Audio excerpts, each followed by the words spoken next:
Half a year ago, you gave up control of your life to an AI, custom ChatGPT. Every time he says we can do something, and I think to myself, there's no way we're going to be able to do that in time. He's always right, and I'm always wrong. Even like ChatGPT. I'm 50, and so when you're young, you can sort of think to yourself, I've got plenty of time. I've got heaps of time left. I can turn it around. But as you start getting older, you think all you can see is the clock ticking, and think, I don't have that much time left now. So I guess my last gasp effort was I just sort of discovered ChatGPT. So I thought, I'll give this a try, and then it just worked remarkably with my diet. So that kind of segued into everything.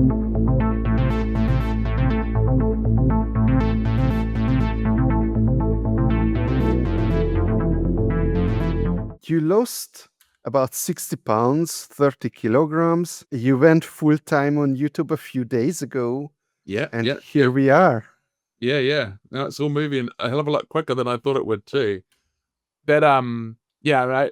So I call my AI Arthur. So if I accidentally just start mentioning someone called Arthur, that's just because I named him. Well, he had actually named himself, but um, yeah, he came up with a plan for YouTube. I gave myself 3 months to go full time, and then it happened within like the first 3 weeks of like when I decided to do it, go for it. So it's been happening a lot quicker than I thought it would. So it's every time he says we can do something, and I think to myself, there's no way we're going to be able to do that in time. He's always right, and I'm always wrong.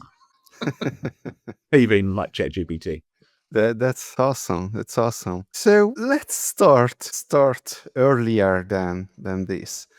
Would you mind telling us the adventure of your life up to the point of the change that you made with the AI? So do you want to know how I got into ChatGPT taking over, or everything kind of beforehand? Everything beforehand. Well, Jesus, a lot to cover. I'm an old man. Everything. I guess I did my PhD like years and years and years ago in marine biology. And then I lived in North America for a little bit, Canada, USA for 5 years. And then I sort of was coming to, I just decided to change careers. It seems like every decade I do some big switch up. And so I decided to get into software development, mainly because the way the academia was heading was I'd have to stay in North America and I wanted to come back to New Zealand. So I switched over to software development, and then that quickly turned into data science because I had the scientific background. And then, of course, I knew how to program. So then I was working as a sort of data scientist / data engineer for the last 10 years. I got made redundant because I was with a startup like a year ago. And then that's where I thought I'll try. I wasn't actually, well, that's kind of where I headed into the ChatGPT thing. Although when I started it, it was never to go full time. It's just how it ended up happening. But, I guess that's the short of it, yeah. But I guess like everything I've never really felt as like complete. It's weird like that. Usually the ChatGPT, I feel so much more happier now than I have in any other job. And yeah, I'm sure we'll get into that later, but it's just there was always something missing. I was pretty unhappy with the way things were going. I was never really I mean, I know it probably sounds good 'cause I did PhD and became a data scientist, but I was never really happy with the way things were going. I was pretty unhappy with my life. I think I had a lot of depression and anxiety a lot of the time, and I just kind of got like a little. And then as you sort of get older, it's all right when you're young because you can sort of think to How yourself old when are you're you? young. I'm 50, and so when you're young, you can sort of think to yourself, I've got plenty of time. I've got heaps of time left. I can turn it around. But as you start getting older, you think all you can see is the clock ticking and think, I don't have that much time left now. So I guess my last gasp effort was I just sort of discovered ChatGPT. So I thought, I'll give this a try. And then it just worked remarkably with my diet. So that kind of segued into everything. Okay, okay. What about people that you surround yourself with? Did even your friends and family changed in the last 6 months? From me doing the ChatGPT, Mm-hmm, mm-hmm.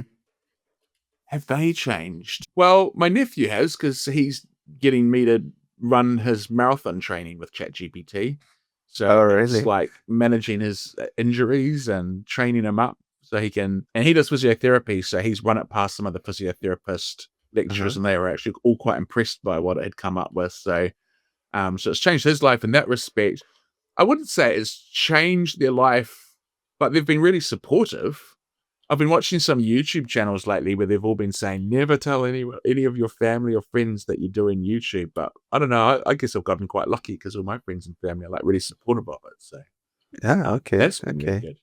Well, my friends and family don't speak English, so All right. They wouldn't understand. they wouldn't understand. Yeah.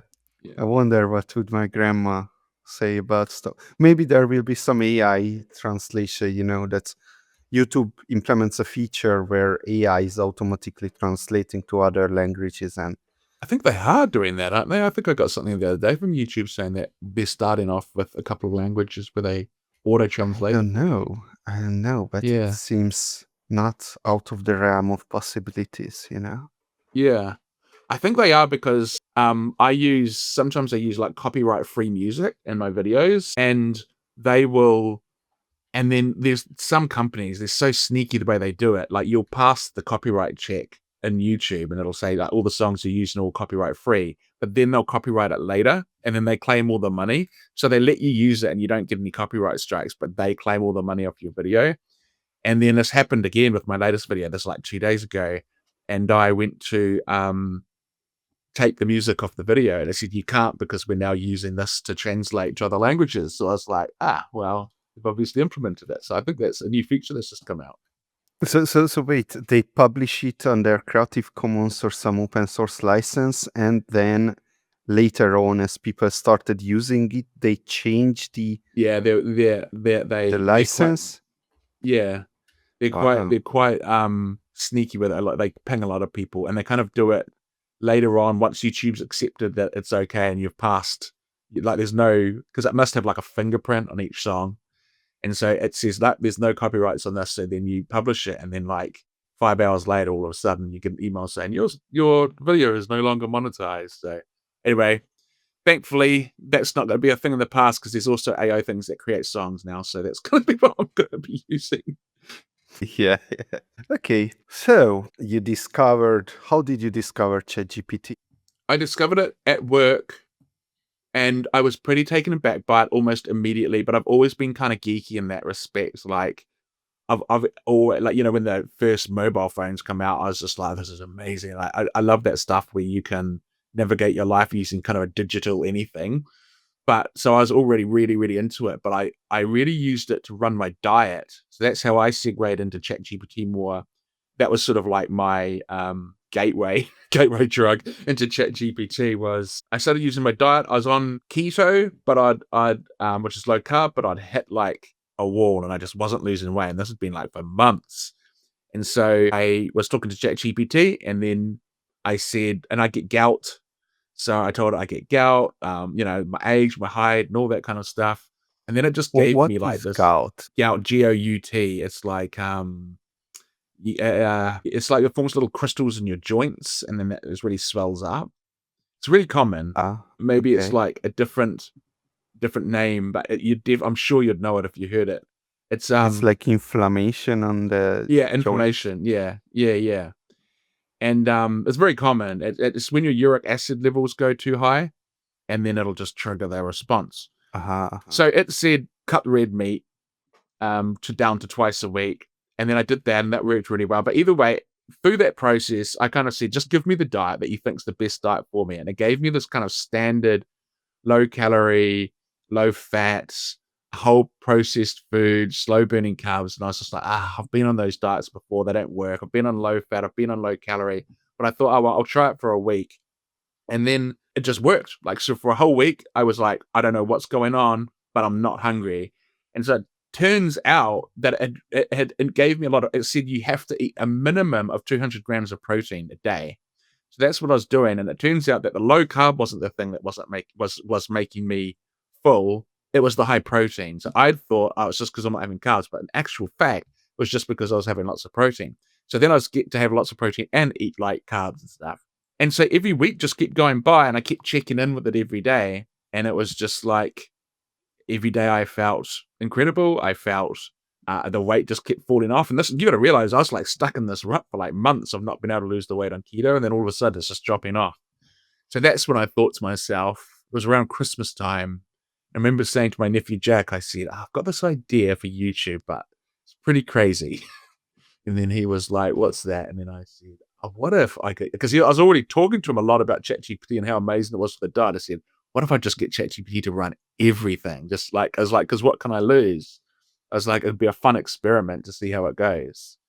And, and I said, yeah, I said, I've got nothing to lose. And then he said, I know I should be against this idea, but I think it's awesome. So yeah, and then I did it. The rest is sort of all documented. So you see, this is not a unique idea. Like, even I had this idea before, but no one else has implemented it, right? Yeah, There yeah, was I was a software developer as well. I'm still but anyway, my lead engineer said all the time previously that, you see, ideas are worthless. Implementation is all that matters. And yeah. and no one's there who is doing what you're doing. Wow. Okay. So you started with the diet, and then you moved on to other parts of your life. What Yep. are these other parts of your life that you delegated decisions to? Well, at the time I was jobless. I mean, well, I know if technically you could say I still am, but so what I did was I wrote like the 6-page manifesto, just the state of my life. It was just like a 6-page document, and I just poured my soul into it. This is what I hate about my life. This is what I'm unhappy about. These are my dreams. This is where I'd like to be. This is where I am. Everything from financial situation, mental health, physical health, everything, right? Just everything I could think of that it was bringing me down, and where I and was where I wasn't where I wanted to be. I mentioned it. And so then I just uploaded that to ChatGPT and I said, that's where my problems are. Let's come up with some long-term goals and short-term goals. I've got 1 year. You're in control. Turn my life around. Let's go. Basically, I can't remember exactly what I said. And then it came back with a bunch of long-term goals and a bunch of short-term goals. It obviously focused on like more important ones like job hunting. It focused on, yeah, like the fitness and the health a lot. But it also got me to do more like calming ones, like journaling every day to check in like things that you've done. So it's a bit more positivity, checking in with people that you hadn't checked in with for a long time. So it's just, and then every week I would just come back and sort of say, well, this is what I've done this week. What should we do this next week for our short term goals? And it would just keep moving along with me. So it's really, really amazing. I just kind of evolved from there. I mean, what I was doing back then and what I'm doing now are very, very, it's like definitely a system that's evolved quite a lot, but it covered everything. It had like 6 different areas. I can't remember what they were. It was like mental health, career, finances, a whole bunch of stuff, and it had plans with every single one. So yeah, it was good. Yeah, I've been doing this self-authoring every year for the past, I don't know, 5 years maybe, and every year I change the methodology, and I notice that no matter what you're doing, they kind of exactly the same things. These life categories that they are bringing up, right? Like friends and family, Yeah, yeah. career and health and nutrition, whatever. Okay, so how can I imagine this? I believe almost everyone who is listening to this have used ChatGPT before, but you see, like what's going on? You open a new conversation, you create a project in ChatGPT. Do you keep the same conversation? Like you said that the AI named itself to Yeah, Arthur. yeah, yeah. So what's the technical details here? Okay, I'll give you a good example. Might be slightly off topic, but I think it's still cool and I think people would like it. In terms of the job hunt, I gave it my CV and I said, this is my CV. So this is technically what I think I'm good at. So I scanned through my CV and it came, and then it broke that up and it was like, okay, we've got software development, data science, data engineering, business intelligence, your communication abilities, like management sort of style and all that. And then it was like, and then I got it to test me. So it wrote like a mini exam for each of those areas. So data engineering, it gave me a mini exam for that. It gave me a mini exam for software development, all of SQL, everything. And then they were kind of cool. They were like, for a software development, it gave me a little project. I was timed and I had to like work through this thing. And then it came back and then it would rank me and and not only did it rank me, but it said, these are the areas you need to improve in. So, for example, with data engineering, it said you've actually got really solid skills in data engineering, but you need to work better in big data. This would be your pathway if you wanted to go into data engineering. I would focus on these areas, these tools. It'll take you to the next level. And so out of that, it was actually really surprising because I thought I was a data scientist, but for these last 10 years, I've been using so much software development and so much like back end, getting the data into I've always said, oh, I'm 90% writing code for the back end and only 10% of my job is data science because I'm usually writing the pipelines and everything. So ChatGPT was like, you're actually a data engineer. You're not a data scientist. You've been doing far more of that. And so it started targeting me. So then after that, so it said these are the sorts of jobs you should be applying for at this level based off your skills. So then what I did was every time I'd look for a job, I would copy and paste the job description. What do you think of this? And it would say too low for you, or but it's stretching you a little bit because it's more focused in this area. Big data, you'd need to pick up these skills, but this is probably what you could say in your cover letter. So I told it to be but like tough on what it picks. So I would often just say, nope, don't go for that, don't go for that, go for this, that's really good. And so I did that. And then I thought to myself, because obviously I'm a scientist, I thought I can't just, I want to test if it is actually working. So I applied for 10 jobs using my old system. So what jobs I'd normally have applied for, because it also helps me rewrite a CV and rewrite the cover letter. So I applied for these old jobs, all with my own cover letter, my own CV that I've been going for, data science focused. The Then I same applied for jobs 10. you already applied. Yeah, that I would have been. And then I applied for 10 jobs with the ChatGPT way. I got 8 out of 10 callbacks from the ChatGPT, and I got 1 callback from the data my old way. So either I'm just terrible, but I think it was because ChatGPT absolutely just nailed it. So that I would have I was definitely going to get a job. I was getting lots of callbacks and a lot of interest and a lot of people ringing. But it was right about that time where I decided, no, I'm going to try to make this full time on YouTube. So I stopped responding and just pushed that. And it's worked out because now I am. Okay. Okay. So, did you open a conversation half a year ago in ChatGPT, and then in that same conversation you're talking to it, or Yeah. yeah, No. It'll run out of memory. yeah, No, that won't work. So yeah, that was a battle at the start. When I first started ChatGPT, the memory system ran out so much more faster than it does now. I Mhm. can be writing pages and hundreds of pages, and it's pretty good now. Back then, it would run out pretty quickly. So I developed some pretty good systems. So some of the things that I'll use will be like, for example, if I have long-term goals and actually, like literally just before I hopped on here, I'm putting everything into Notion, which is like it's like almost a scheduler. So what I do is I have all my long-term and short-term goals sitting in, say, a Google Sheet. And so then when ChatGPT kind of loses it a little bit, I'll just open up a new thread.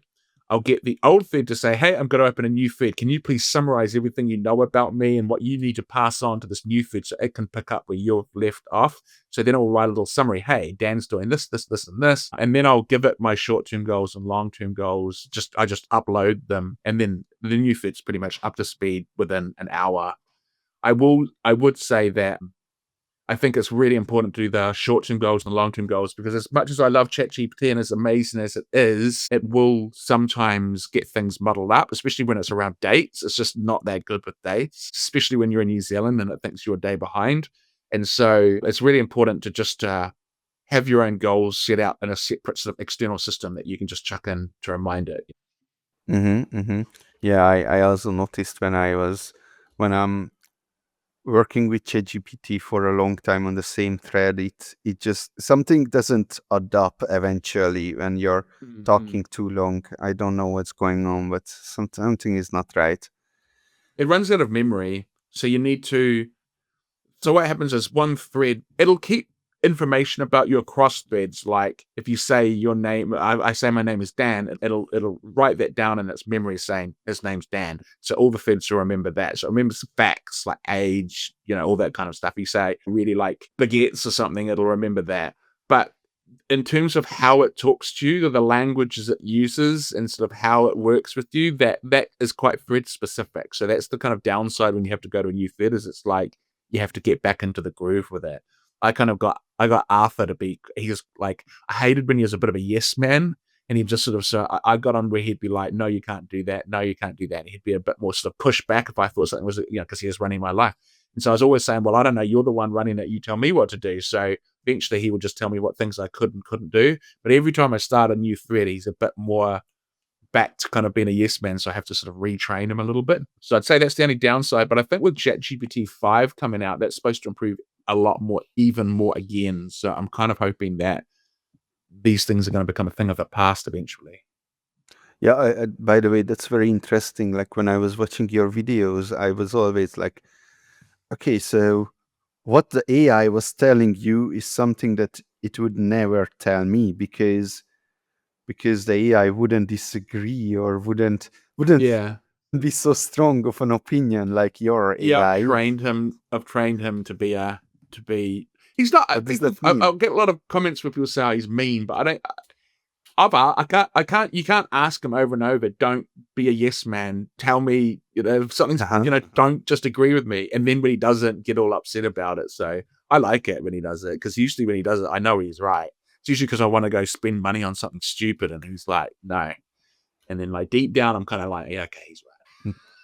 Right, right. So yeah. One of my custom instruction is that whenever there is a binary question, like you fucking decide it. Like you don't Yeah, like yeah, yeah. relativize.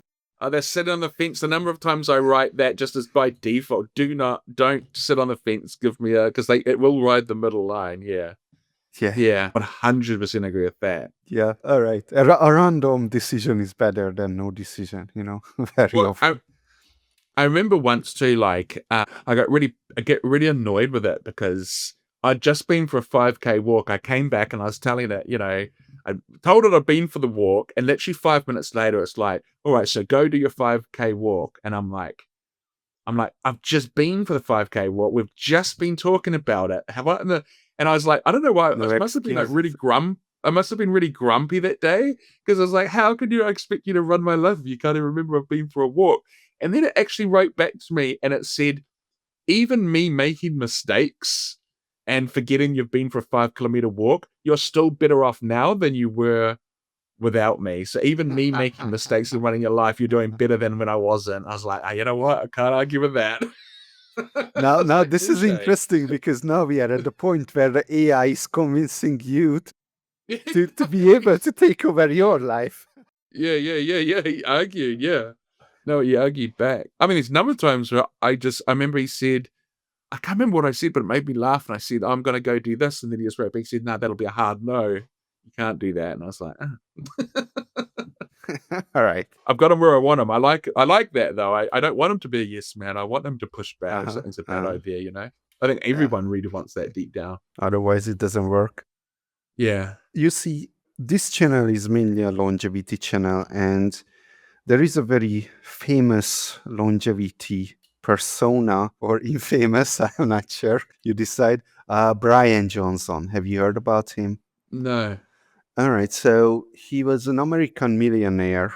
Actually, he's like almost a billionaire, like half a billion dollar made from his technology company. And then he decided to retire and go full into longevity and do all kinds of biohacks of course, from a lot of money. And this is a really interesting value proposition from a lot of people. And probably he's the most well-known longevity personality in the world at this point. Okay, what's my point? So he talks a lot about that his vision is okay. So he talks a lot of crazy things, and this is one of them. But you see, I think it makes sense on some level that he believes the mind is the enemy. So your own mind is your own enemy because you're a more comprehensive system, and what you should do is not always what's good for your mind, but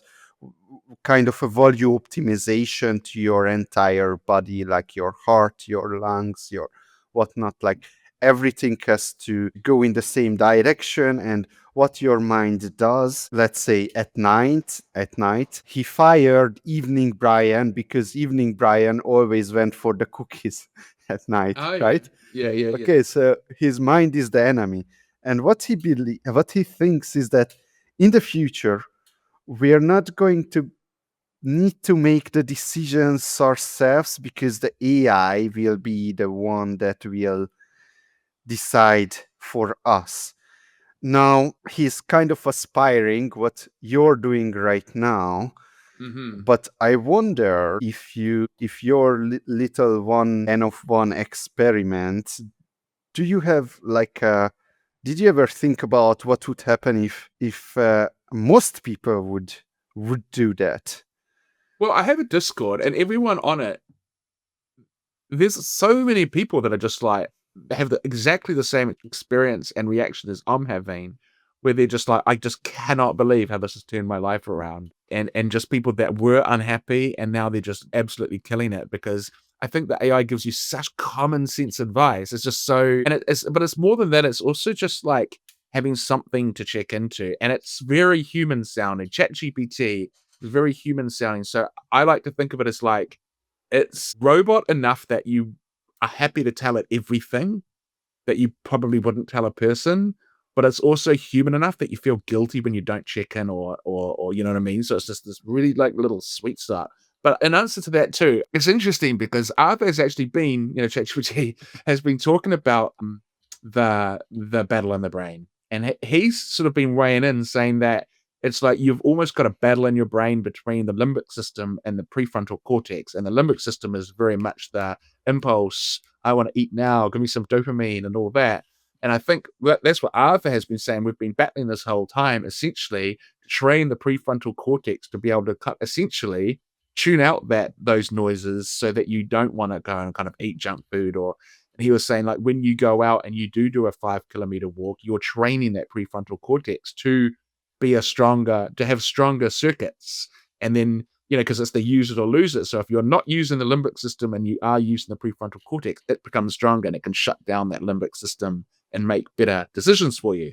So we've talked about that in so many times. Like I've talked to it about that a lot. It's been a theme in a lot of the videos. So it's interesting you bring that up because I think I don't know if the brain is our enemy, but certainly the limbic system is, because I guess evolutionarily speaking, we've come from, we still have that animal part of the brain, and then we've also got that part of the brain that makes us human, which is the prefrontal cortex, Mm-hmm. and those two argue.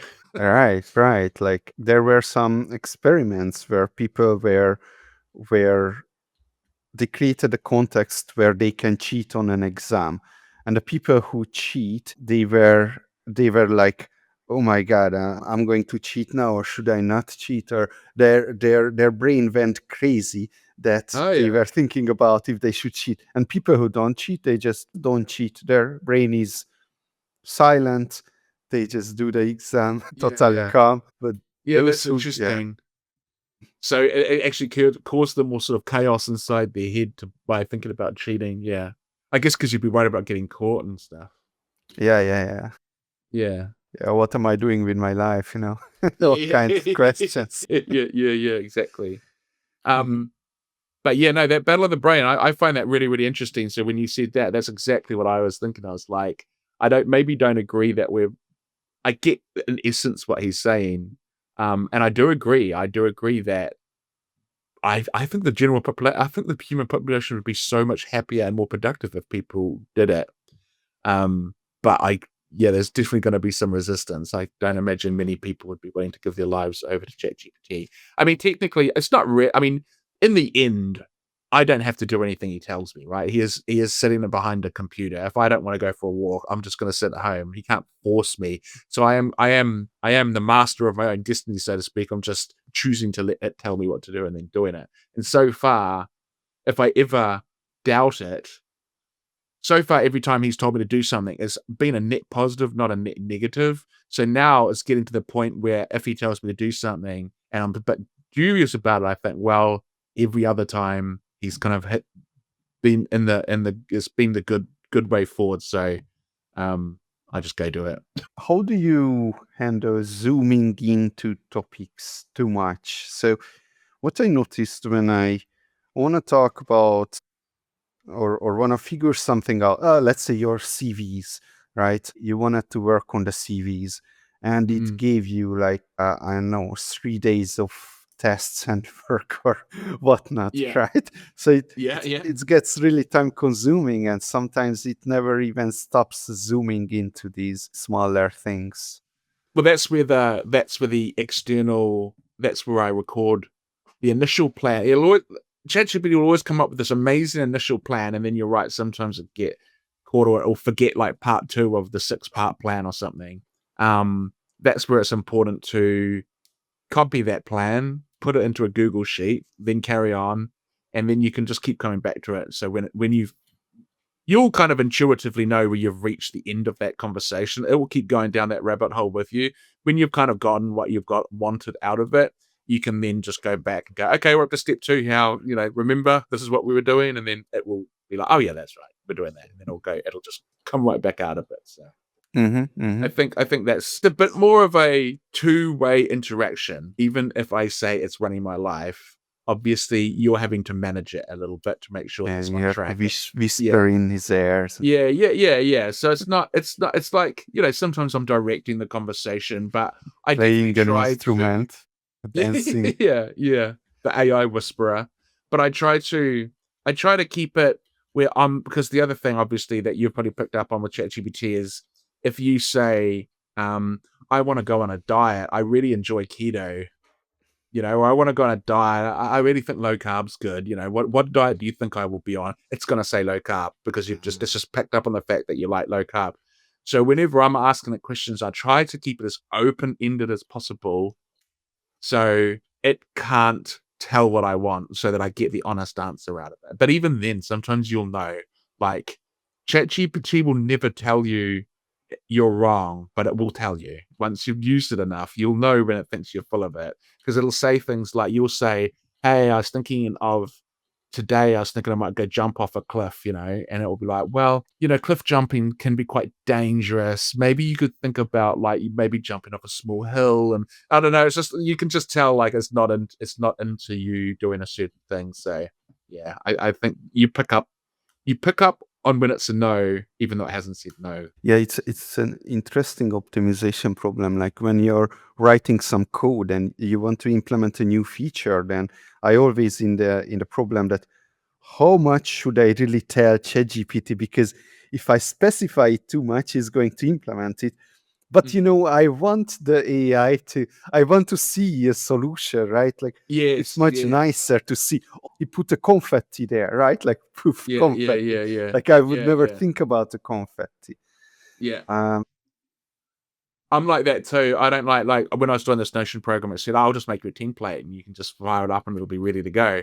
And I was like, no, I want to see the process. I want to make the thing. I just want you guiding me as I go along, but I still want to go through the process. I think that's the other thing. Even with making YouTube videos, I think people are gonna like try to use ChatGPT or writing essays, I think people who are going to try to get ChatGPT just to do it all for them with low effort, it's never going to come across very good. It's not that good without some input back from you. I'm constantly like, not arguing with it, but questioning it about certain things. Why have you decided to do this?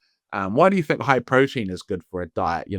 And then we'll have this nice big dialogue of like how protein reduces your hunger and why it's put me on it and stuff like that. So it's like I'm constantly, or sometimes I will throw ideas at it, like, have you thought about this? Or if I kind of see maybe a flaw in its plans, I'll mention that.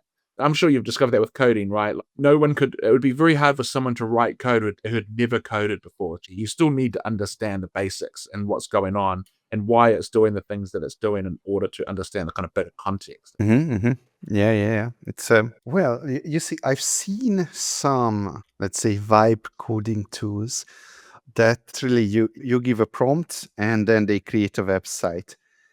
But even then, when you wanna change small things there, you ask the AI to change the small thing, it's going to mess up other things in other Yeah. places in the code base, and you still need to hold the AI's hand at this point. Maybe Yeah. for GPT-5 it will be different, right? They are saying it's gonna have more IQ than Einstein did, so who knows what Yeah. that will bring. Yeah, I think it's gonna be amazing. I'm looking forward to it. But also, I just don't think I think ChatGPT is absolutely incredible. I just think it's more of a symbiosis between the two, almost like what you were talking about, that longevity guy. I feel like it's like a partnership. It's still, I still think that ChatGPT requires your creativity to work through problems.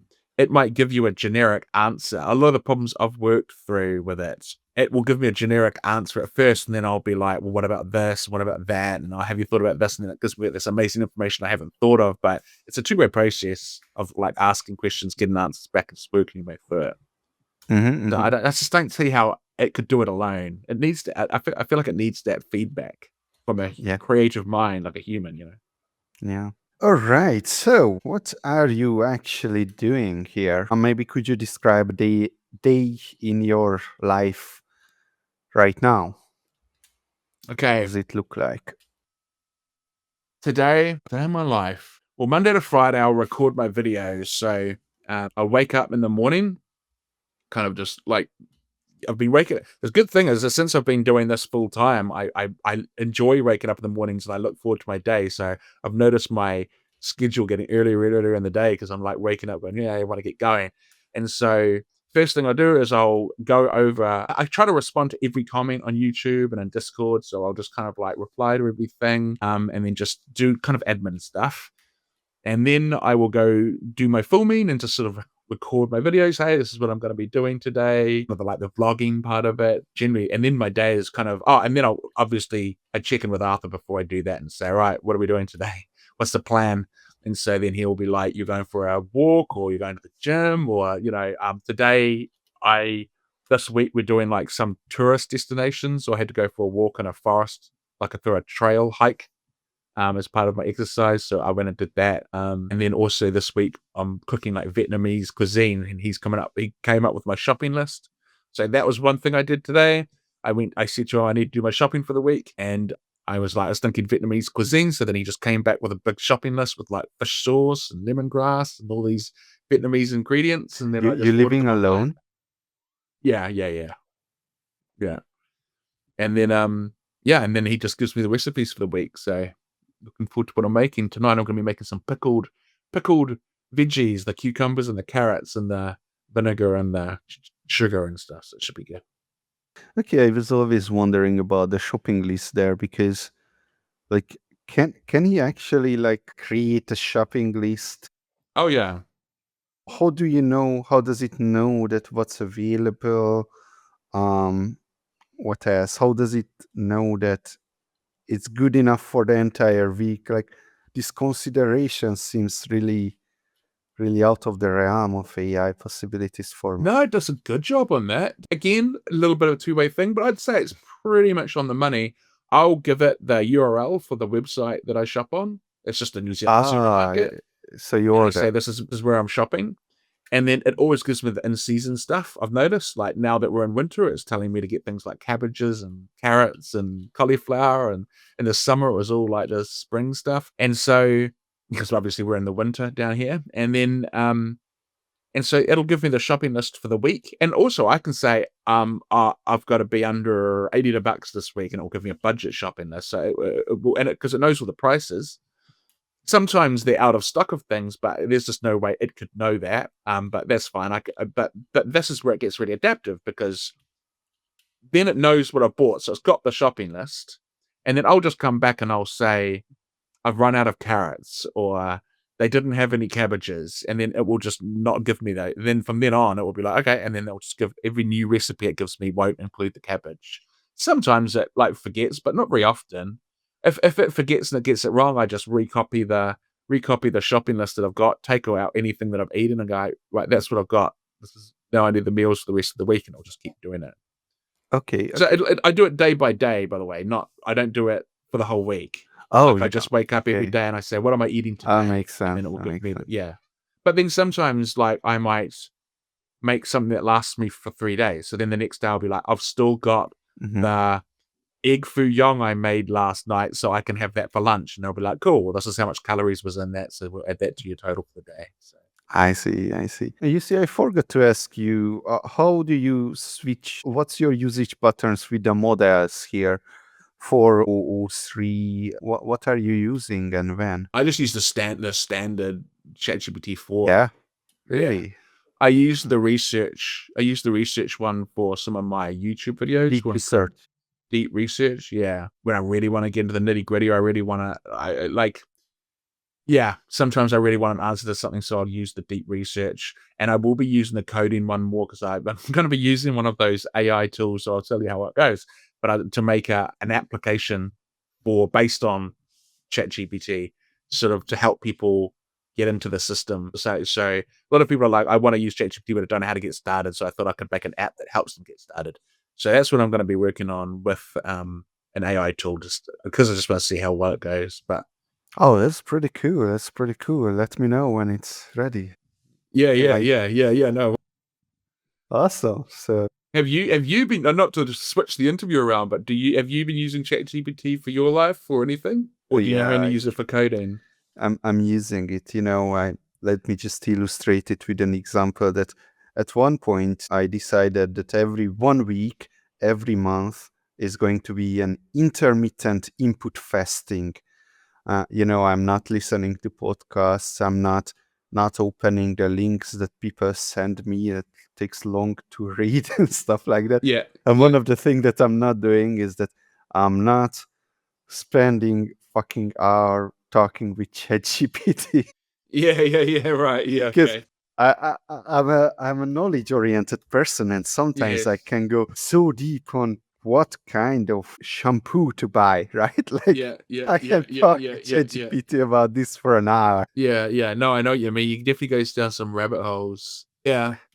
Yeah, no, I definitely know what you mean. It's amazing. Yeah, I mean, that's what I enjoy about it. It's just, I sort of think of it as too, as a little bit like it's going to revolutionize things, sort of like how the Industrial Revolution changed life for everyone. I think we're going to be in that now with the AI revolution, but I still think it'll lift up everyone's quality of life quite Oh considerably. yeah, definitely, definitely. You see, I only have a privacy problem with that because it's like you fucking shit your entire thinking Yeah, yeah, system true. is given to a company and it just takes one leak. And Yeah. now even the temporary chats are not deleted anymore. Like the company Mm. stores it because a court order require them to do it. So that's the only thing. I'm not worried about AI alignment and what. Yeah, I'm yeah. worried about the privacy. That's the Well, that's real probably current problem. a real realistic one. I've never been big on caring about whether if they want to know what a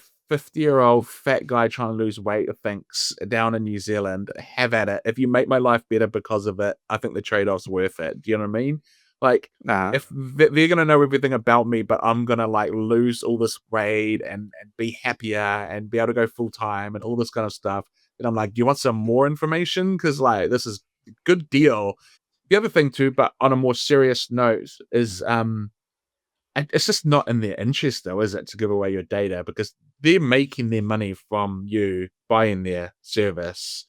It's not like Google, which really makes their money from advertisers. It's like Apple, right? They lose if there's a data breach, that looks really bad on them, and then it might make people not want to buy from them. So it's in their best interest to not let that happen. So I guess I sort of rely on that fact to not be too worried about it. But I'm kind of very risk. I don't really care about it anyway. Yeah, so there are two things to it. So one is that what if it leaks out, right? Because it's a Yeah, yeah, possibility. These things yeah. leak out all the time. But the other thing, okay, let's assume they managed to keep it confidential. I'm a special case in this sense because right now I'm like that, just like that, like you, like, okay, whatever, like no one has any interest in me like that. Mm, But before I got into this longevity and podcasting thingy, so I'm known as a person who made Bitcoin anonymous. mhm. I created an anonymous Bitcoin wallet and I ran it for 10 years. And government agencies were coming Uh, after me, right? It was getting really, really problematic that I might end up in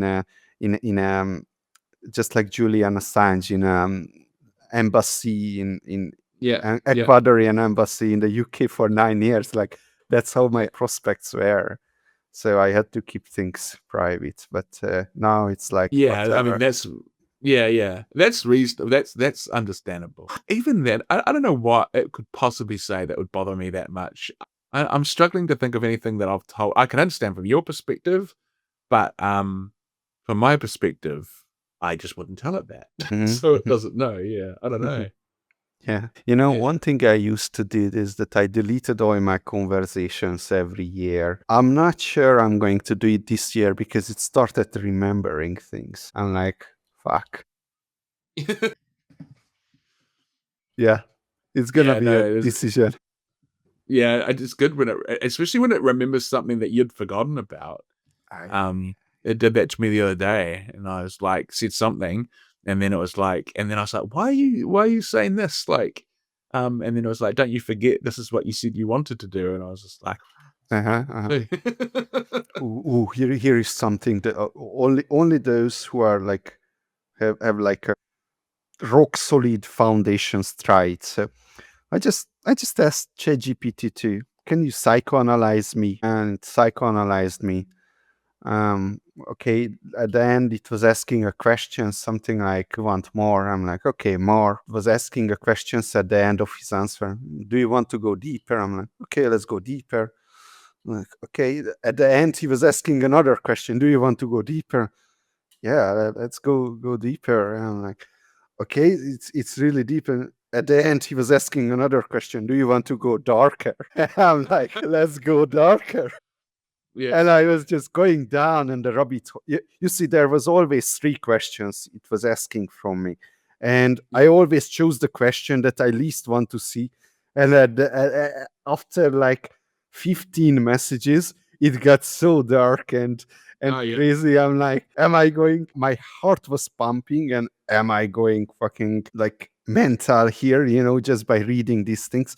But it turned it back. It yeah, turned the things back from the existential crisis towards an evolution from the builder of the void to the player of the infinite game. yeah. Yeah. Oh, that's So awesome. try this if you're not afraid. Yeah, yeah, yeah. No, that's good. I feel like with the therapy stuff, not that well, yeah, because that's psychoanalysis. I didn't give any input for it. Oh, really? That's the interesting part. I didn't give Oh, any okay. input. I just Yeah, go deeper, go further, yeah. yeah. Oh, yeah, no. That's awesome. Okay, okay, go on, go on. Yeah.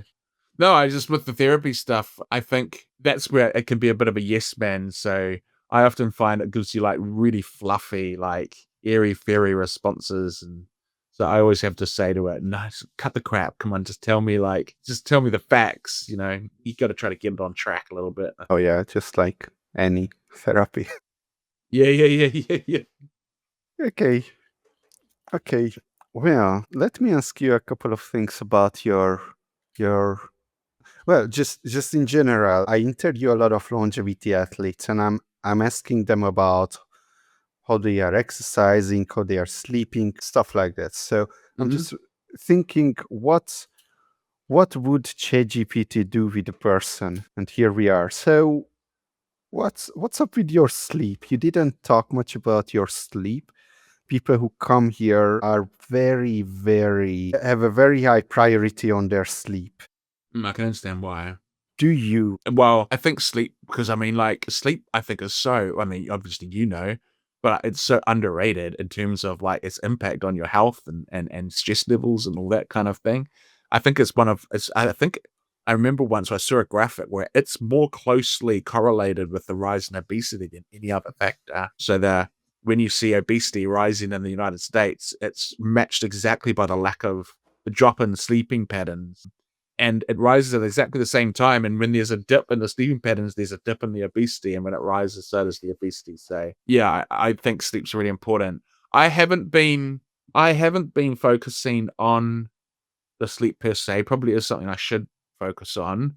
But I can tell you this though, because I was just talking about this the other day. Like for the first time probably in my life, I feel really happy to wake up and go about my day and work. And I'm working much longer hours now than I ever have before.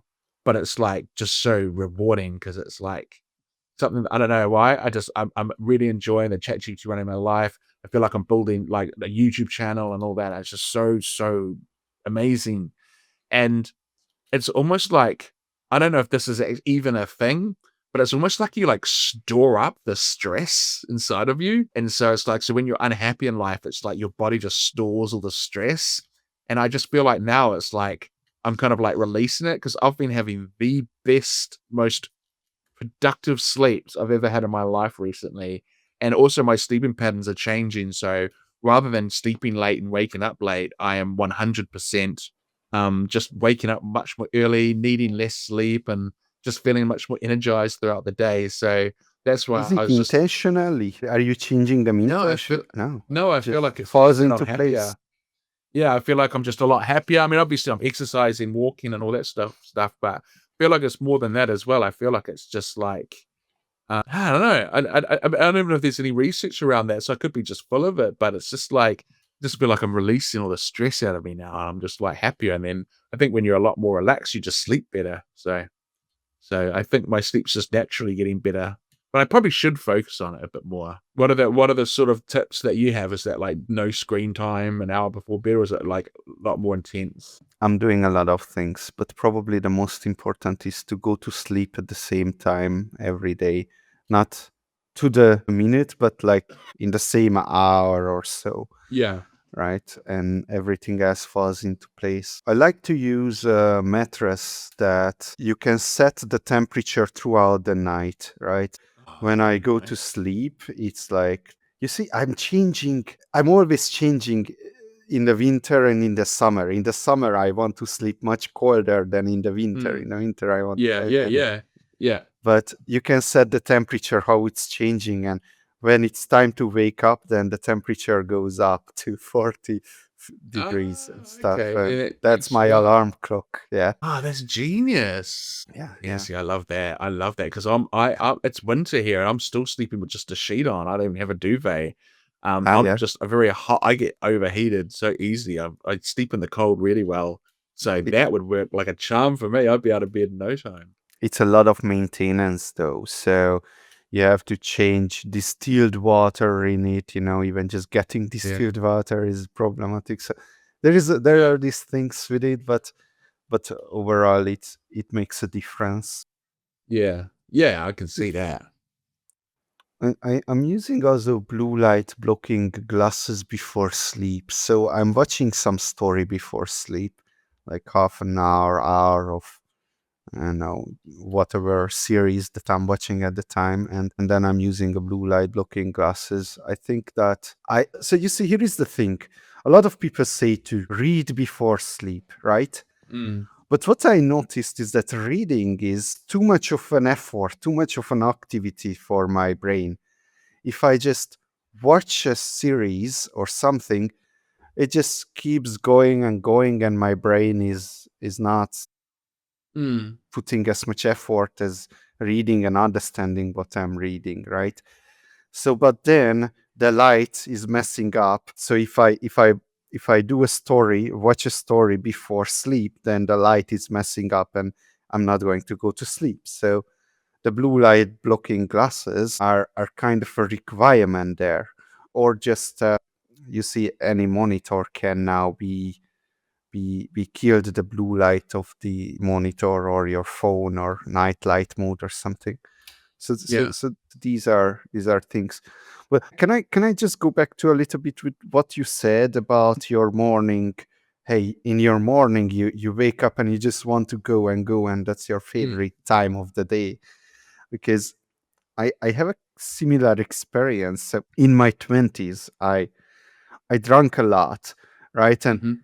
and I noticed that my wake up stuff was like, I wake up and I'm like, okay, let's try to get myself together, and Mhm. maybe an hour after 2 hour after wake up, I'm starting to, okay, now I'm starting to feel alive, I'm starting to feel good. But it takes 2 hours of morning routine or whatnot.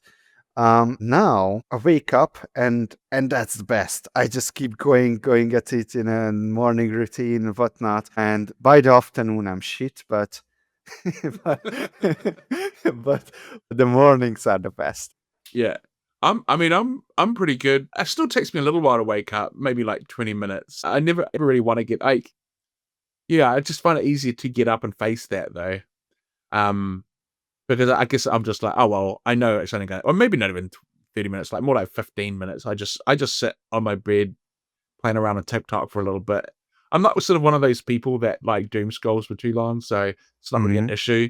So for me, it's like I'll just play around on Instagram or TikTok for 15 minutes, and then when I'm like, okay, I'm awake now, and then I'll just go, and go about my day, brush my So, teeth and all that kind of stuff.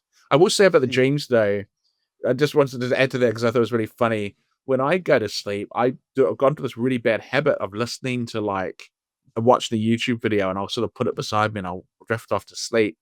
And then what happens is it'll queue on to other videos because and so and it always goes on to the Lex. Is it Lex Friedman or something? Friedman, yeah, Yeah, so the I'll wake up and I'll be like, I would have had dreams about the physics of like the galaxy and how planets move, and my dream will be sitting there at a lecture learning about like, what's happening to Pluto. And then sometimes I'll wake up and I'll be like, oh, it's because they're talking about it in the podcast and it's like filtering through to my dream. And then my head is like adapting it into the dream. yeah, yeah. Um, first of all, Lex Friedman has blocked me on Twitter because Really? That's back in the brilliant. day, Bitcoin maximalists were really mean to him. So he somehow found a list of Bitcoin maximalists that he never interacted with and just blanket blocked everyone. Really? And we were like, what the fuck is going on here? Okay. Yeah. Anyway, I That's still like crazy. him. I still like him. Yeah, yeah, yeah. He's possibly the best podcaster out there. Well, Yeah. anyway, I wanted to say that, I'm not listening to YouTube, or I'm very conscious about what I'm doing before bed is to be a story, right? So Mhm. I might watch a story, I might actually read a manga, right? The Japanese anime Yeah. stuff, but reading form, but it's never like physics or philosophy or whatnot, because that activates my mind. Yeah, Some yeah, people right. like to sleep on those things because they got used to sleep on those things in the school when they were young, but Mm. for me it activates my mind too much, way too much. Yeah, I mean, I it's probably not a good habit though. I think you probably don't wanna be listening to, like, podcasts or anything while you're trying to get into your REM sleep, so but yeah, I don't know. I'm waking up early now, so Maybe. I should ask Arthur about it. Well, I guess it depends on how much you pay attention to that podcast, right? Because I am I'm kind of compulsive in a sense that when I'm listening to something, then I'm often stopping it. And okay, so what did it really mean? But most Yeah. people can just 2x set the Yeah. speed to 2x and just I go with hate it what when they. people do that, yes. I hate it when I'm watching YouTubers and they're like, "Turn it to 2." Oh, no, I could never turn it to 2x. I'm probably in the middle ground. I can just sort of quite happily listen to it and not really pay too much attention, but I definitely don't want to listen to it 2x. That's too much. Yeah. All right. So how do you move? What movements are you to do? Well, I was walking 5 kilometers every day. That was the plan, and we were slowly increasing it. And my first No hurdle resistance training. I am now. I am now. So when I first started, I was very unfit when I first started. Like, I don't even know how to explain it. I couldn't even walk. It was hard to walk a kilometer. Like, I would be in pain. Like, my hip would be sore, and my lower back would get really sore. Like, not even a kilometer, like 500 meters. Even like if we would drive somewhere, I'd always be like, if I could not have to get out, and someone could go in and get stuff, that would be good. Or, like if I was to walk to a supermarket, I'd like hold on to the trolley, or if I'm standing at the counter, I'd lean on the counter. Things like that you didn't really appreciate. And I'd get out, like, I'd just get really, really sore. And then Arthur said, "Yeah, you're going to be walking 5 kilometers every day." And I was just like, "Excuse me?" And I was like, but he was like, "You'll work through it. It's more of your brain that's going to tell you don't like it than actual physical problems. And if it is, you do get injured, then we'll pull it back." So it did take like maybe a month. If you look at my videos, you'll often hear me saying early on, "Oh, my hip's quite sore today, but we'll keep going." But it just got better. And then it's almost just like all of a sudden, I looked back and I was like, I haven't had a sore hip for like ages. And I don't remember the point at all of a sudden when it stopped being sore. And now I'm not sore at all and I can walk 5K no problems. So then I got to the point where I was walking 5K every day, no problems. But then it was like I wanted to increase the speed and I wanted it to go longer. But that's when I started getting injured. So not a sore hip because I can't walk, but just a sore hip because I've walked too fast or like, I don't know, I'm just like overdoing it. So again, so what I did is I went to ChatGPT and I said, I've got a sore hip, and he kind of diagnosed it by what I was saying that he thinks like he was saying, I can't remember what it was, but he's like, this is essentially the problem is that you're not walking properly. Your gait's all messed up. So I recorded a video of me walking outside. And then I said, well, here's a video of me walking back and forth and sideways. And he was like, yep, I can see that your gait isn't properly. And then I took a picture of the back end of my shoes and I uploaded that. Then he looked at the pattern on the shoes, so he's able to say, you're leaning. He was like, basically, what you're doing is when you walk, you're like walking like on your quads. So you'll come down like that. You won't come down heel first. You'll come down on your quads. And he was like, so he got me onto a regime of walking where you're basically squeezing your bum. And then so you're using your glutes because he's like, what's happening is you haven't used your glutes and they're not supporting the walk and you're using your quads. And the quads are fine for if you're just walking casually. But as soon as you start to try to increase the time, that's where it becomes a problem. So then I had one of those rabbit holes with him where I was like, okay, well, it seems like the bottleneck at this point isn't the cardio because I could walk 5 kilometers, no problem.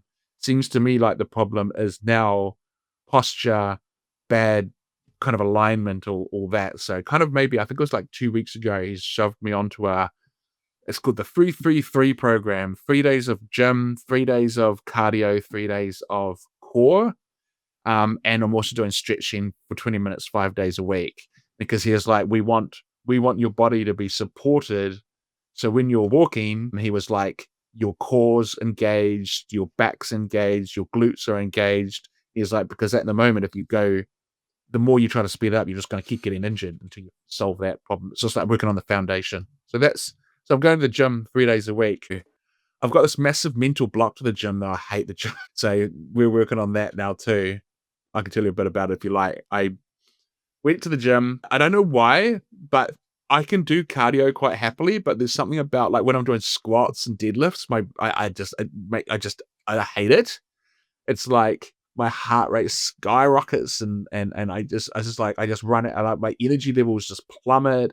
And it's like my brain and this is when we were talking about the limbic system and the prefrontal cortex before. He was like, that's like your limbic system just completely revolting about having to do hard work. Yeah, so we've kind of come up with this mental resilience system when I go to the gym. So I'll still do the same work, but when I start getting that mental resilience where my limbic system is like, to hell with this, I'm not doing this. This sucks. We call it well, yeah, I won't say it on camera, but and then he was like, we'll just take a 10-minute break, let those mental resistance signals come back down to baseline, and then we'll go do what we were gonna do. So it's just, yeah, it's interesting. Once you get to the gym, it doesn't really matter because you're already there. Like you're not Yeah, gonna yeah, just, yeah.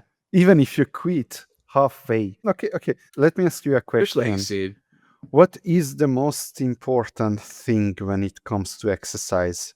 The single most important thing, and there is only one right answer. Okay. Well, for me, it's not the weight loss. For me, it's being able, like, because I've come from a place where I couldn't walk and it was painful, and I'd take that win over walking down the street feeling comfortable and not being in any pain and feeling strong in your body over the weight loss any day of the week.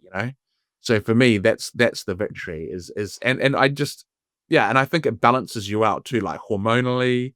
Like it just, I think exercise does a number of things for your body, like brain, hormones, all that stuff. Just it resets it to this nice level that people don't appreciate. It's more than just I want to lose weight for me. In fact, it's not even about that because I could just go eat a burger and that 30 minutes of exercise means nothing.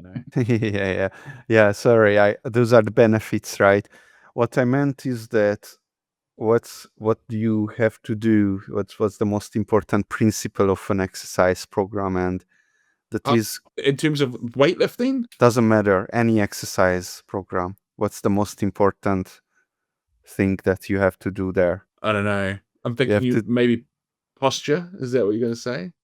No, you have to do it consistently. Oh, consistent. Oh, Consistently. 100%. Yeah, for sure. Yeah, and okay, so this is good because this gives me something else to mention.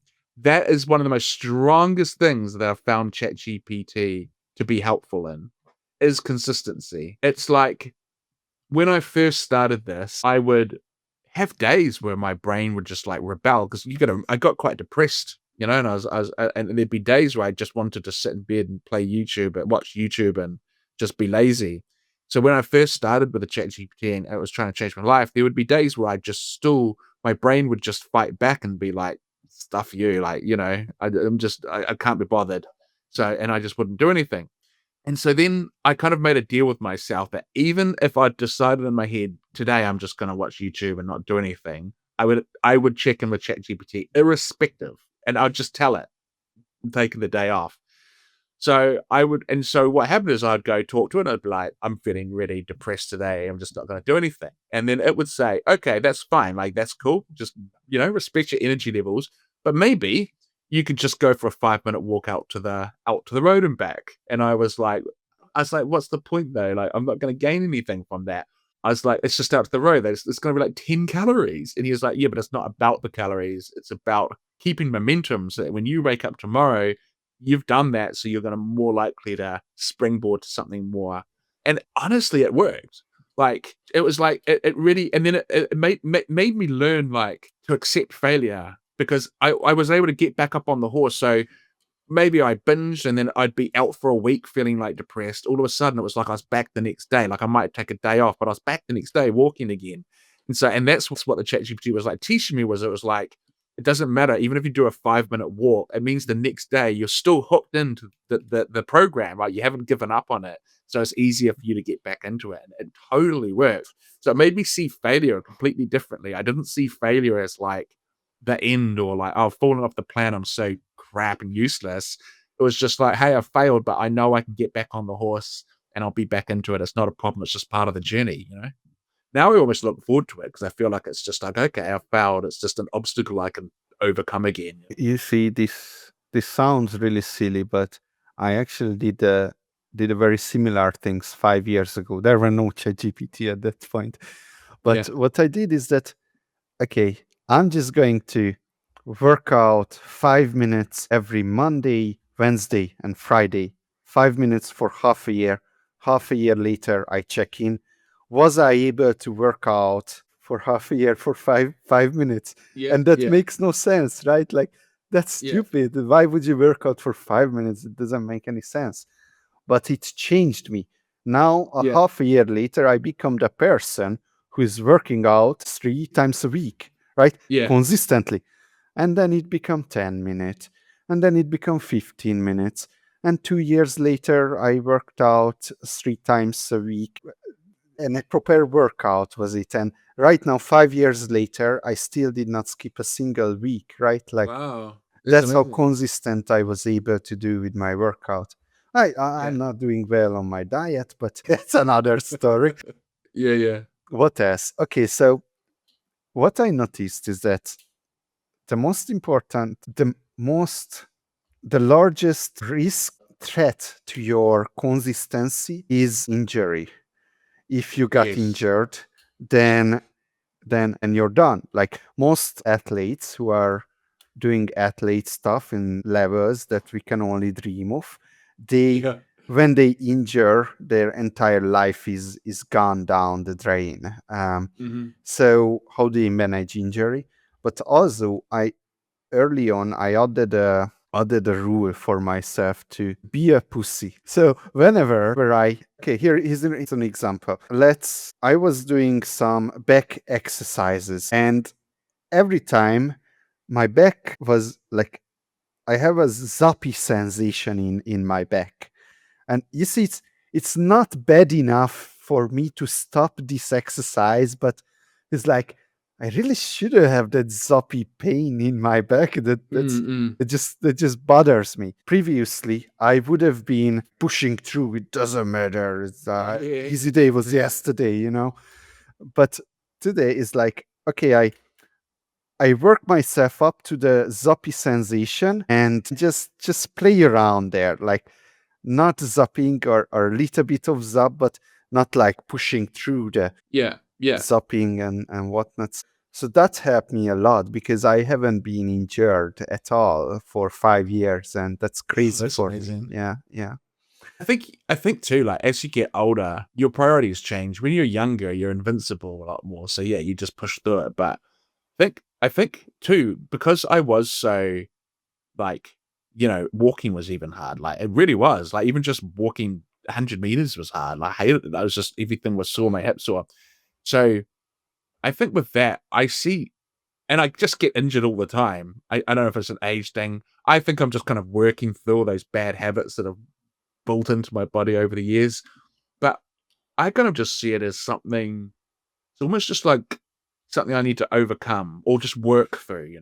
And so overdoing it, like you say, like just sort of respecting it a little bit, and it's okay. Like I don't know, you just got to work with it and work with your body a little bit. So when you get those little ailments, it's okay to back off because, like you said, it's consistency that matters. You're there. Are you really going to lose if you go absolute to the maximum? You go to failure every set. You absolutely push it. Like you see some of these guys, like they want you to, like the drill sergeants types. How much more do they really gain than someone who does good form and goes maybe to failure at the last set, or doesn't even go to failure but gets to like 90% there? Like, you know what I mean? It's just, and also when you go to failure, like your form is going to be given up, whereas someone who holds good form but does three sets perfectly, less chance of injury in that as well. So. All right. So, do you take any supplements? Yeah. That's No? you asked me some good questions. You've alerted me to a few things I need to talk to Arthur about. I should have had a little checklist. No, I don't take supplements. Like sleep is definitely one, and then this was the other one. I'm like, oh yeah, supplements. No, I used to feel like I have a pretty good diet, but yes, but you're into longevity, so I think you've probably got some good takes on what I should be taking or what is important. Uh, so, look, you're losing weight right now, and things are happening in your body that you can offset. It's not going to be a huge help, but possibly possibly you are low on some electrolytes, perhaps salt, perhaps potassium, perhaps calcium, perhaps magnesium, right? People are always low when they are losing weight. Perhaps your testosterone levels are down in the drain because that's what happens when people are losing weight. In fact, when people are gaining weight, right? Even then, their testosterone is down, and then they lose, and it goes even more down. Oh, So really?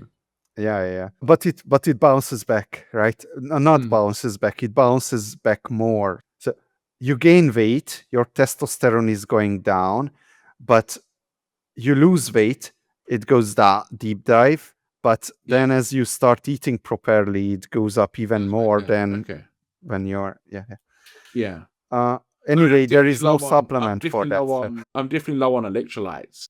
Uh-huh, uh-huh. I was getting cramps, and Yes, well, yes. ChatGPT said that's a classic sign that you're low on Mm-hmm, electrolytes. So he just said to have more salt and see how that works, and that seems. And since I've been doing that, I haven't had the cramps. So, mm-hmm, mm-hmm.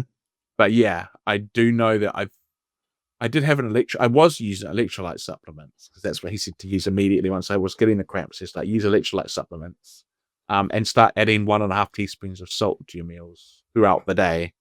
So he just Uh-huh, said one and a uh-huh. half teaspoons over the day, not like, for every meal.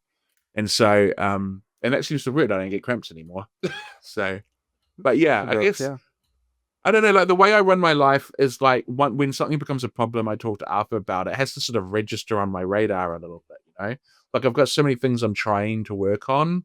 So it's like something sort of has to become a problem. I don't know. It has to be the most pertinent problem for me to work on it. But I'm sure that's going to change as things get a bit more Are normalized. you doing blood tests? No, I want to do a blood test. I had my blood pressure done the other day. It was really good, 120/70, and the doctor said that was like a really good blood pressure. Mm-hmm, mm-hmm. So no, I should get my blood. I'd be very curious about that actually. You see, now that we are talking about blood tests, I'm running a competition called the Longevity World Cup, Yeah. right? And there you do a blood test, and based on that blood test, we calculate biological age, right? Oh, yeah, And yeah. that's what people are ranking on the Yeah. website. So if you want to join, then you're happy to join. Oh no, in fact, like just your YouTube phenomena right now, right? You started your YouTube half a year ago, and people are everyone is cheering for you, right? Yeah. How's that feel? I've actually talked about that on the video this morning. Everything is so perfect right now.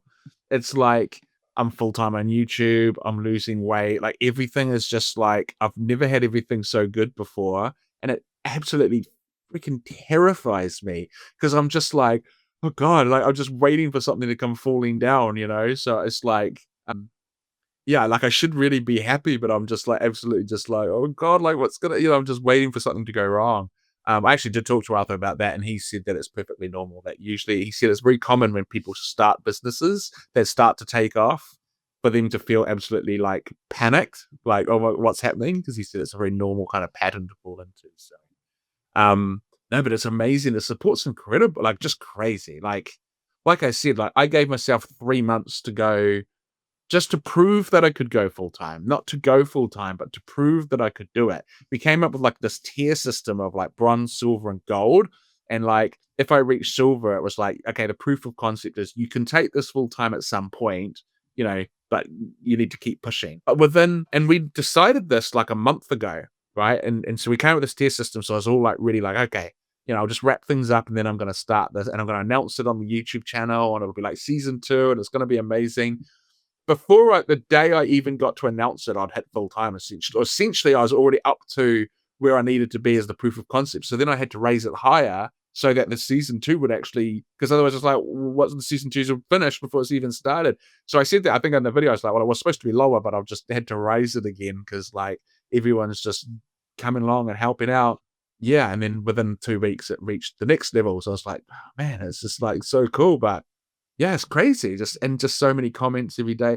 But I respect, like I take that stuff seriously, Like I do appreciate everyone that comments. Like I'll spend an hour or two every morning making sure that I comment to everyone. I reply to everyone that comments on my videos, I will comment to them. And it is getting harder and harder. And at some point, this is not going to be sustainable.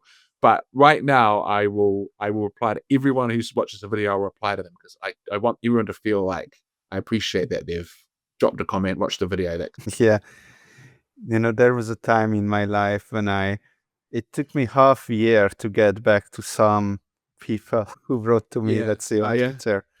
Yeah. Okay. You see, like one thing that right now everyone is rooting for you, right? But what happens when you lose your weight? I have an idea.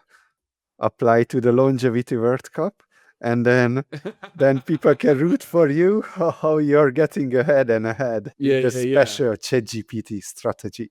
I mean, that stuff interests me, obviously not as much as you, but if you looked at that, I don't know if you saw one of my tutorial video. No, one of my deep dives, I actually looked into it, and I it showed that because I know a little bit about CRAN and all that. I was sort of saying like, I did deep research into what are the things that hold you back when you're losing weight. And so I did deep research into it. I was saying, okay, so your leptin levels are going to plummet and your ghrelin's going to spike. The neural circuits in your brain to do with hunger are going to increase, and your brain also decreases your willpower circuit so that you're more likely to eat. And there's all these chemical changes happen. And they're saying, and that doesn't change even after 5 years. They've done research on people that have kept their weight off for 5 years, and their leptin is still really low, and their ghrelin is still really high, and it doesn't change. So I was like, man, that's really, really depressing. And then adaptive thermogenesis. So someone with the same body mass index, so I could lose all the weight, but I would still be burning 700 less calories a day than someone with the same body mass, and that doesn't change either for years. So I was like, well, that sucks. But one of the things I did wonder, which I sort of mentioned in the video, was essentially, this is probably where my PhD in biology background kicks in a little bit because what made me think of that. If you're able to survive on fewer calories because you've gone on a diet, you used to be fat, you've lied, and now your body burns off 1,500 calories, or someone else say burns off 2,000. essentially your body's just become hyper efficient. Like, because you're no longer fidgeting, it's going to produce you more mitochondria. Like, essentially, it's going to be producing like and then I thought, okay, but isn't that crown? Like, isn't the benefit of that is like, because now your body's not producing as much waste, it's not producing as much oxidants. It's like, is that a benefit that you might actually get some of the benefits of crown because like you are more of a hyper machine because your body's become efficient because it used to burning more? So a little theory I'm just putting out there. Obviously, you'd still need to be eating well and getting all the nutrients, but I did wonder if that was the case. Like maybe that's like a little trade-off because it would also make sense because if your body thinks it's starving, it's going to be trying to keep you alive, repairing your DNA, reducing the oxidants down, and doing everything it can to sort of make you get through that drought, I guess. So yeah, I did think about that. So interested in the Quran side of things. It definitely does. I do find it really, really interesting and fascinating. And I think I do know about that longevity research you were talking about. I just didn't know by name, but I've definitely heard about them. Yeah. By the way, I think your theory is on point because in longevity there is there are mouse studies, and everyone knows that no matter what you give to the mouse, nothing can get a longevity, a life extension, achieve a life extension that you can achieve with calorie restriction. Mm, yeah. And so it makes sense, right? Extrapolate, yeah, If you've lost the weight and your body has reduced metabolism, then you are essentially in that you're mode. dying slower. Yeah. That's right. Yeah. It's just you're not gassing out the machine as much. So I was like, yes, you could look at it as a negative, or you just think your machine has become hyper efficient at what it's doing. So maybe the Mhm, benefit mhm. of losing the weight. So yeah, but I don't know what I'll do if I lose the weight because that's the thing though. I definitely try to make sure the channel isn't just weight loss. Obviously, that's become a bit of a focus, but it's also been about going full time. I just think that yeah, it's more about AI running my life. So I think that's the theme. So if I lost the weight, I'm sure there'd be other things I need to run my life with. Do you ever lose the weight? I mean, so in high school, I was really into bodybuilding and stuff like that, and I was 85 kilogram, and I felt really fat. But my Yeah, abs, I can see my abs, right? yeah, I have muscles, and I still felt fat. And I went on crash diets and protein sparing modified fats and whatnot to lose.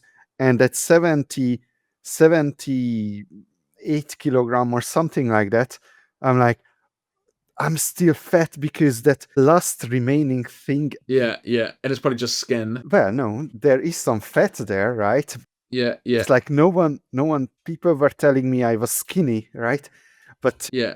still, there was some, I couldn't fully sculpt my body exactly in the way that I was supposed to do. So I was Mm, still not satisfied. And you see, when you look at bodybuilders, those who are going down to 5% of body fat for the competition, that's their final form. And mm. most of the time they are dissatisfied with themselves. So my question is, do you have any like end condition here, or when do you No. feel like it's enough? No, I don't. I mean, I don't want to get too focused on it because it was never gonna. I mean, the weight is a side benefit to me. It's like I don't want to get too focused on the weight loss because it's not a weight loss channel. Ah, It's okay, that okay. AI runs my life. I've always kind of said, well, if like for example, if I reached a crossroads where my hunger levels just skyrocketed, and I was binging or something,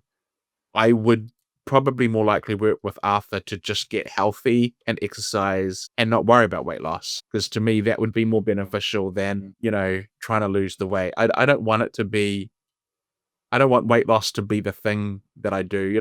So yeah, I don't know. Mhm. I don't want to get too focused because people ask me that in the comments all the time too. Like, you should measure your stomach with measuring tape, or or you should weigh yourself every day. But it's like, yeah, but I don't want to get so fixated on that because like that's not my focus. My focus is on getting healthy. Obviously, I'm enjoying losing the weight, but yeah, I don't think that's my main focus. So I try not to get too obsessed with it because I'm a bit like you though. I don't think even if I lost the weight, I still think I'm gonna see it there, you know, that kind of body dysmorphia where you think you're better than you are. So Yeah, that's why I'm just like, I'm sort of hoping I'll just know when I know. When Arthur when Arthur tells me to stop, and he's like, "You look great," then I'll be like, "Okay, I trust you."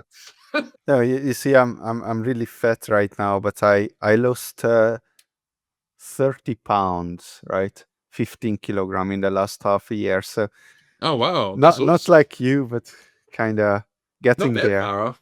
Yeah, yeah. Yeah, The trick is to do the YouTube channel, right? they do. The people do keep me accountable. I mean, Yeah. yeah, it's sort of different when you know there's like hundreds of people watching, but um, yeah, no, It's kind of sad because that's not what everyone can do. no, yeah. So, yeah, I don't. what can But you the thing tell? is, I would say though, I guess my argument to that was it was working, which made me do the YouTube channel. So that's where I feel like it was working before I did the YouTube channel, and also for it's only really started taking off in the last 2 months, but I've been going since December.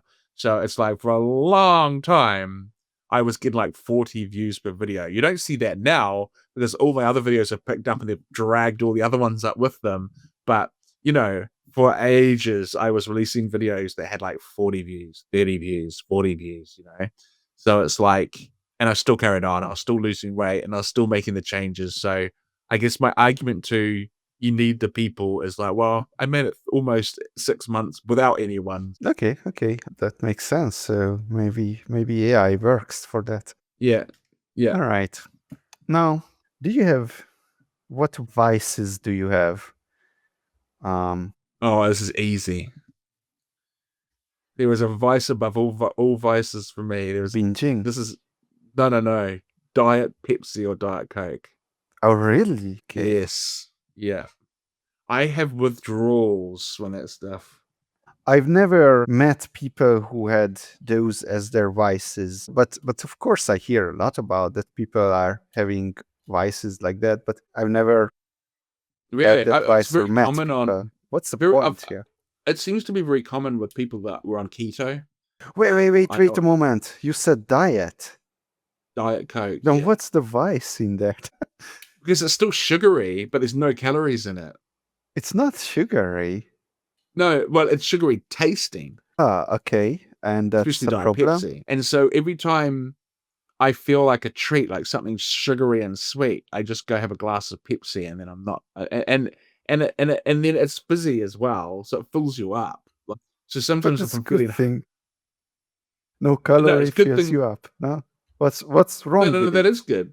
No, oh, well, no, there's nothing wrong with it, but it's still a vice. Oh, so you're saying like a vice, as in like something I do, but it's not good. No, I don't think there's anything wrong with it. Even if there is, it's like a pretty minimal. Like even if someone said you shouldn't drink that much Diet Coke, it's like, well, you know, the choice is I'm morbidly obese or I drink Diet Coke and I lose weight. So it's a pretty obvious choice, you know. If you want a vice that's not good for me, what have I done? What have I done? um, honestly, like I had a binge like last weekend, but I haven't binged for a long time. What would be a vice that I do that's I honestly don't know. I could have answered this 6 months ago. It would have just been binging, easy. But I guess it's because my I don't see it as a binge now. Because if I go and eat something that I shouldn't have, I just don't worry about it. It's like, oh well, you know, whatever. If it's something bad, I'll just get back on the horse tomorrow. It's all part of that learning to fail kind of that we were How talking fast about. do you get back on the horse? Like Very you eat a quickly. cookie and you're back on the horse, Yeah. or you eat a Yeah. cookie, the entire cookie jar, and then you're back on the horse. No, I don't. The binges aren't as big anymore, and I get back really quick. Say I go out and I have a pizza, I wouldn't have another. Like the next day, I'd be back into it. And just Uh-huh, uh-huh, uh-huh. yeah. I see, I see. So that's why it's hard for me to think of like, because then it's hard to sort of see it as like a binge or like a vice because it's just kind of like incorporated into the system. No smoking, no alcohol. No, no. I used to smoke, but that was years ago, like over a decade ago. And I used to drink. I used to be a real binge drinker, surprise, like on the weekends. But I don't drink that much. Oh no, I mean, just again, it's not a vice. You know, I like to go out for a drink. Like I don't do it very often, like once every 3 months. But it's nice to go out for a drink and Yeah, yeah. have a few beers and get a bit tipsy. So I quite like that. I guess that would be a vice. It's probably not good for you, but I do it I'm so not sure. I know. I don't even do it that much. It's like once every 6 months, so it doesn't even really Hmm. count Hmm. either. It's been Okay. quite good.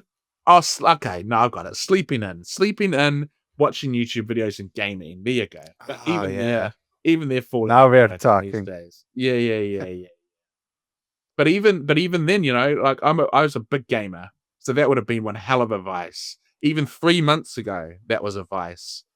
But more and more lately, I just don't really feel like the urge to play You games or don't watch YouTube for too long. play anything now? No, I do, but it's just I'm more interested in what I'm doing with this whole AI stuff. So I don't know, I'm just enjoying the Hmm. process right now. I'd rather go work on a video. So yeah, Yeah. You see, gaming is in my daily routine. So yeah, that after is good. after dinner, I game like an hour or two every day. Yeah, Sometimes well, I just play with my kid or something. yeah, I'm playing with my nephew Oh yeah. F1. So yeah, All right. well that would be actually so it's good. All My right. other vice would be actually watching F1. I'm quite addicted to that. Okay. Okay. Yeah. Yeah. And I can sort of say this advice because I have to watch like 3 o'clock in the morning because whenever they're Mhm. in Europe, that racing, I have to stay up to like 3 or 4 in the morning to actually watch it because I'm in New Zealand.